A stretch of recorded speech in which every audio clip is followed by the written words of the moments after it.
حضرت خلیفۃ المسیح الاول رضی اللہ عنہ فرماتے ہیں، آخر میں ایک بات اور کہنا چاہتا ہوں اور یہ وصیت کرتا ہوں کہ تمہارا اعتصام حبل اللہ کے ساتھ ہو، قرآن تمہارا دوست العمل ہو، باہم کوئی تنازع نہ ہو، کیونکہ تنازع فیضان الہی کو رکتا ہے۔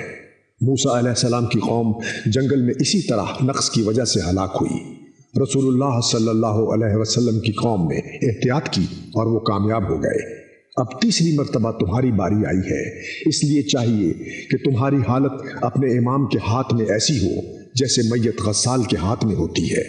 تمہارے تمام ارادے اور خواہشیں مردہ ہوں، اور تم اپنے آپ کو امام کے ساتھ ایسا وابستہ کرو جیسے گاڑیاں انجن کے ساتھ، اور پھر ہر روز دیکھو کہ ظلمت سے نکلتے ہو یا نہیں۔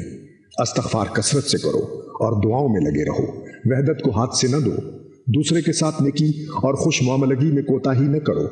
1300 برس کے بعد یہ زمانہ ملا ہے اور آئندہ یہ زمانہ قیامت تک نہیں آ سکتا۔ بس اس نعمت کا شکر کرنے پر ازدیاد نعمت ہوتا ہے۔ لَإِن شَكَرْتُمْ لَأَزِيدَنَّكُمْ، لیکن جو شکر نہیں کرتا وہ یاد رکھے ان عذابی لشدید۔